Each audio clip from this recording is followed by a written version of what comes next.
Okay, we are back again. We talked about three important points and we talked about why recovery point is important. Similar to recovery point, it is not always good to compare your chart against or your progression, how you have been able to achieve a stop loss against this zero line. So, what you need to consider is what I call a linear progression or a linear line.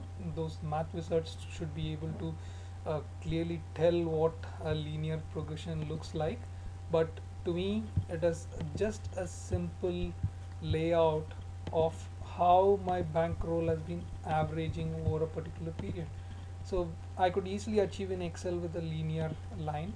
So you see this little line which is progressing. Now for a moment, let's do a little bit of formatting to see how this line looks like for me. Just bear with me for a moment. So now as you can see, this is my line with which I need to compare my highs and lows.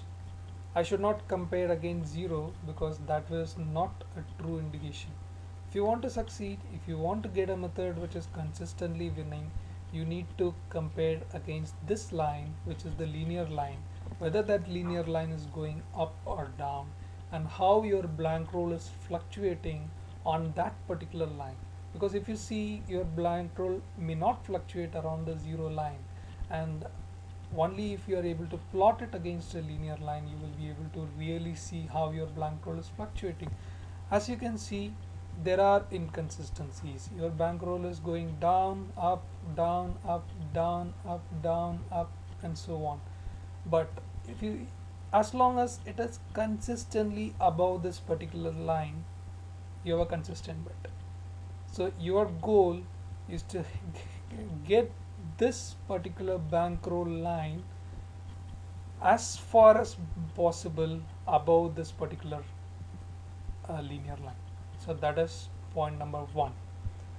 Now the next element I'm going to add here, I'm going to add another trend line, which is a very interesting one, which is basically what you call as moving averages. So I just increase the moving averages a little.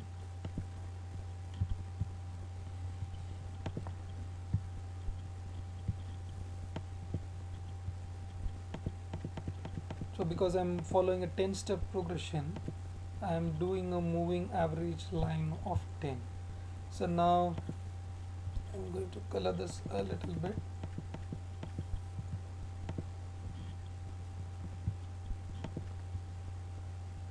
So now as you can see, what I've got is a moving average line in comparison with this linear line. So now most of us ask, where is the holy grail? A holy grail is when this moving average line is always above your linear line. That is when you will get a holy grail. Note my point again. A holy grail is when your moving average line is always above this linear line that we are getting. If you get that, then you have got a holy grail. And I have never seen that in my entire lifetime. Now coming back from the holy grail concept. So if that is the holy grail, essentially what you want is your moving average line to be consistently or maximum above this linear line. So in this particular case, you see that it has gone down, but it has recovered and moved up as well.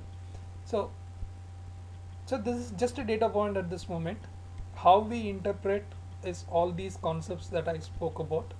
Now we need to do the same thing for those set of 500 spins to see two things.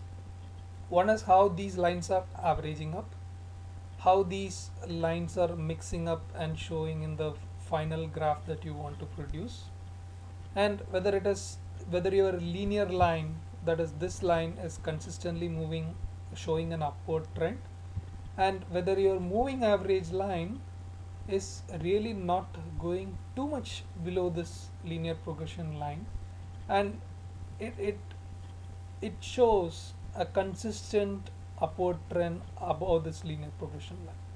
That is what you need to look out for. So now that brings to the end of this particular chapter. Probably I can go on for another 2 minutes. So what we do, we come back to this matrix. For the first session, we mark that the DD is 12, and we know that the recovery point was 36, and the maximum that we got for 100 spins was 83. The linear progression was showing a upward trend, and your moving average was actually not pretty good.